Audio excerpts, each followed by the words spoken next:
Assalamualaikum warahmatullahi wabarakatuh. Perkenalkan, saya Iin Noviani dengan NIM 220211500015 kelas 04 Prodi Arsitektur Universitas Negeri Makassar. Di sini saya akan mempresentasikan tugas ujian tengah semester mata kuliah Studio Struktur dan Konstruksi Bangunan 01. Adapun poin yang akan dibahas pada kesempatan kali ini yaitu mengenai komponen-komponen dasar dari konstruksi bangunan, yaitu meliputi konstruktur dasar yaitu fondasi, slope, kolom dan balok, kemudian dinding, kemudian atap dan tangga. Yang pertama yaitu struktur dasar. Struktur dasar pada bangunan merupakan bagian atau komponen yang menjadi pokok penting pada berdirinya suatu bangunan, mulai dari fondasi, slope, kolom, balok, dinding, atap, dan lain sebagainya. Kemudian fungsi utama dari struktur dasar ini yaitu untuk mendukung keberadaan elemen-elemen struktur bangunan lainnya agar membentuk satu kesatuan yang kokoh. Yang pertama yaitu fondasi. Fondasi merupakan salah satu elemen struktur bangunan yang secara langsung berhubungan dengan tanah, berfungsi untuk menahan beban struktur bangunan di atasnya. Kemudian selain itu dapat menjaga keamanan dari bangunan. Adapun jenis-jenis fondasi yaitu terbagi menjadi dua, yaitu fondasi dangkal dan fondasi dalam. Fondasi dangkal merupakan fondasi yang tingkat kedalamannya rendah dan tidak jauh dari permukaan tanah. Biasanya kedalaman berkisar di antara angka 1 sampai 3 meter dari permukaan tanah dasar. Fondasi dangkal ini umumnya diterapkan pada tanah yang memiliki daya dukung tanah yang kuat untuk mendukung beban yang bekerja. Fondasi ini tidak cocok diterapkan pada tanah yang memiliki kualitas buruk, misalkan tanah gambut yang memiliki daya dukung tanah yang rendah. Contoh fondasi dangkal yaitu ada fondasi menerus, fondasi tapak, fondasi rakit, dan lain sebagainya. Kemudian untuk fondasi dalam. Fondasi dalam merupakan fondasi yang menyalurkan beban struktur ke lapisan tanah yang kuat atau lapisan batuan yang letaknya jauh di dalam permukaan tanah. Jika tanah pada kedalaman 1-3 meter tidak mampu menopang suatu struktur, fondasi ini diperlukan untuk mentransfer beban ke strata yang lebih dalam. Adapun keunggulan dari fondasi ini yaitu strukturnya yang jauh lebih kuat untuk menopang beban berat. Fondasi ini juga umum digunakan dalam pembangunan konstruksi berskala besar, sedangkan kekurangannya fondasi dalam ini membutuhkan tenaga kerja khusus dengan keterampilan teruji. Contoh fondasi dalam ini yaitu meliputi fondasi bor pile, kemudian fondasi tiang pancang.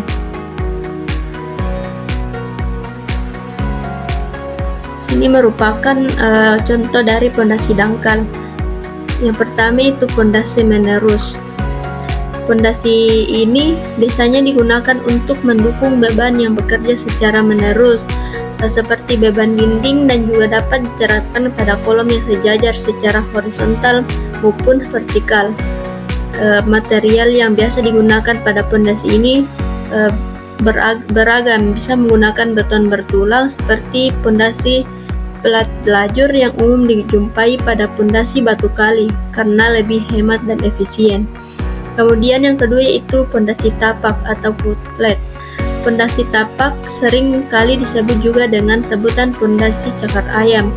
Fondasi ini biasa digunakan untuk memikul beban yang bersifat terkonsentrasi pada satu titik, misalkan beban yang ditransfer dari kolom ke tanah, di mana kolom merupakan pilar penyangga dari struktur lainnya, seperti memikul beban dari balok. Pada umumnya bangunan rumah 2 lantai biasanya fondasi tapak ini dikombinasikan dengan fondasi menerus. Adapun contoh pondasi dangkal yang lainnya yaitu pondasi rakit. Sesuai namanya, pondasi ini berbentuk rakit yang melebar ke seluruh dasar bangunan yang terbuat dari beton bertulang. Pondasi ini digunakan untuk meneruskan seluruh beban struktur. Jenis pondasi ini digunakan jika beban kolom terlalu besar dan daya dukung tanah terlalu rendah bagi pondasi dangkal yang sebelumnya. Adapun prinsip pondasi ini adalah bahwa dalam satu bangunan menggunakan satu pondasi telapak untuk menopang seluruh beban kolom yang ada pada bangunan tersebut. Biasanya pondasi rakit ini dikombinasikan dengan struktur basement dengan tujuan untuk menambah kekuatan dari daya dukung pondasi dan juga mengurangi penurunan yang terjadi. Untuk bangunan bertingkat, biasanya pondasi rakit dikombinasikan dengan pondasi tiang yang disebut dengan pondasi tiang rakit.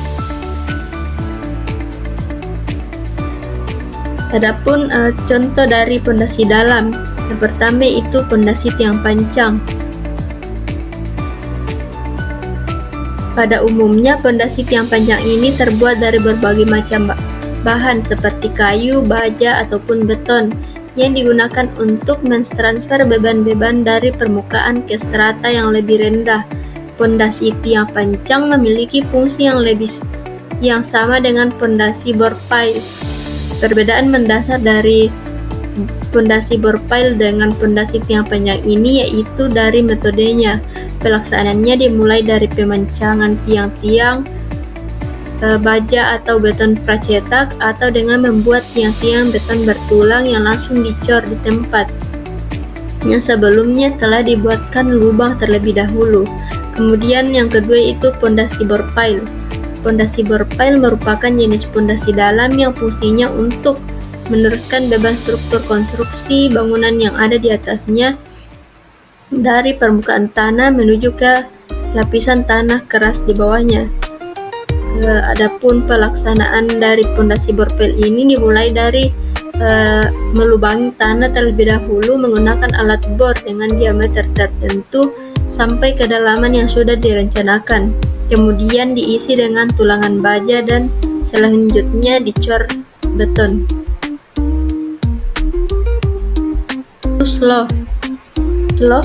Slope merupakan balok beton bertulang yang terletak di atas pondasi bangunan.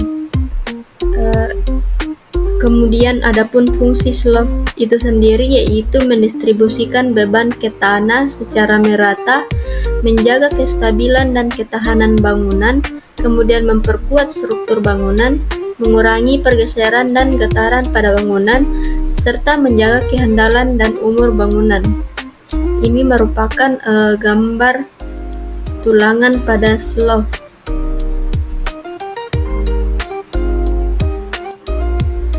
Kemudian kita masuk pada kolom. Kolom merupakan komponen struktur vertikal yang menerima dan menyalurkan gaya tekan aksial bersamaan. Adapun jenis-jenis kolom beton bertulang yaitu kolom 4 persegi dengan tulangan longitudinal dan tulangan pengikat lateral atau sengkang, kemudian kolom bulat, kemudian kolom komposit. Ini merupakan jenis kolom pada bangunan sederhana yaitu kolom utama, kemudian ada kolom praktis. Kemudian balok merupakan elemen struktur horizontal yang berfungsi untuk menahan beban dan menyalurkan ke kolom, berfungsi sebagai rangka penguat horizontal dan dudukan di lantai.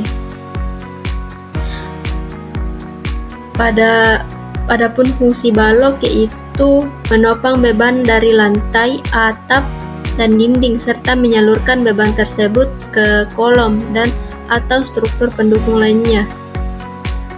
Ini adalah balok induk, kemudian ini balok anak. Adapun jenis-jenis balok yaitu ada balok sederhana, balok cantilever, balok teritisan, balok dengan ujung-ujung tetap, kemudian balok menerus atau kontinu. Contoh dari pembesian balok dan detail penulangan pada balok. Kemudian ada dinding. Dinding itu terbagi menjadi dua, yaitu dinding struktural, kemudian dinding partisi. Adapun perbedaan dari kedua dinding ini yaitu dinding secara fungsi. Dinding struktural menopang beban bangunan dan mendukung elemen struktur lainnya seperti atap dan lantai. Kemudian dinding partisi hanya berfungsi sebagai pemisah ruang tanpa menopang beban utama pada bangunan. Kemudian dari segi material, dinding struktural terbuat dari beton bertulang, bata merah yang diperkuat bata ringan dengan struktur tambahan. Kemudian sedangkan dinding partisi materialnya yaitu gipsum, kayu, kaca atau bata ringan tanpa perkuatan khusus. Kemudian dinding struktural lebih tebal dan kuat karena harus menopang beban, sedangkan dinding partisi lebih tipis dan ringan untuk fleksibilitas tata ruang. Kemudian perbedaan lainnya yaitu dinding struktural biasanya terletak di bagian utama bangunan seperti dinding luar atau dinding tengah yang mendukung struktur, sedangkan dinding partisi bisa ditempatkan di mana saja sesuai dengan kebutuhan tata ruang. Kemudian dari segi modifikasi dan pembongkaran, dinding struktural lebih sulit untuk diubah atau dibongkar karena mempengaruhi stabilitas bangunan, sedangkan dinding partisi mudah dimodifikasi atau dibongkar karena tidak berpengaruh pada struktur utama. Adapun contoh dinding struktural yaitu dinding beton pada gedung bertingkat atau dinding bata merah pada rumah tinggal yang menopang atap. Kemudian contoh dari dinding partisi yaitu sekat gipsum dalam kantor atau partisi kaca dalam pusat perbelanjaan.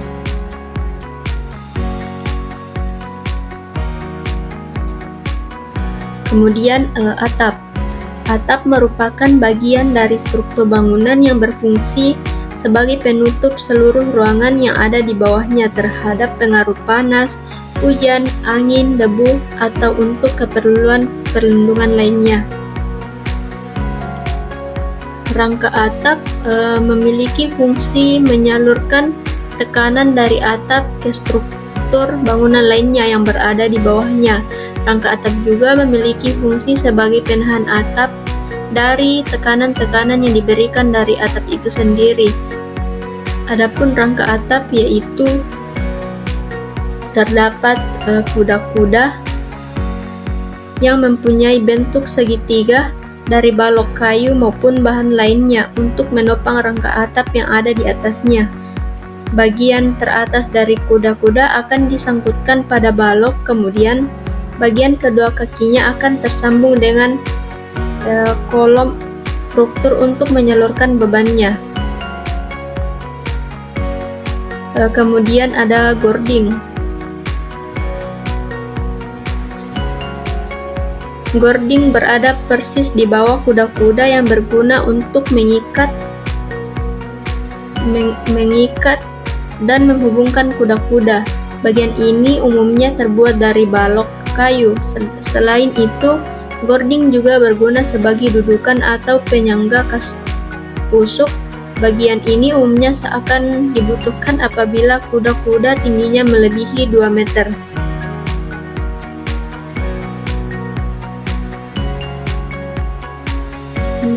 Ini adalah gording. Kemudian ada reng. Reng merupakan kayu yang diletakkan melintang di atas kasau yang berguna untuk mengaitkan dan menahan penutup atap seperti pengait genteng atau bahan lainnya. Dengan begitu, genteng akan mudah disusun secara teratur dan rapi.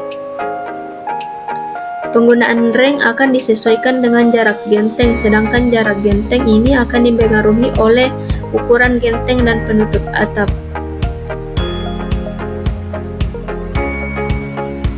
Kemudian ada lip slang. Bagian ini berfungsi untuk mengikat ujung kasau agar tidak berubah susunannya dan dipasang pada ujung bawah kasau.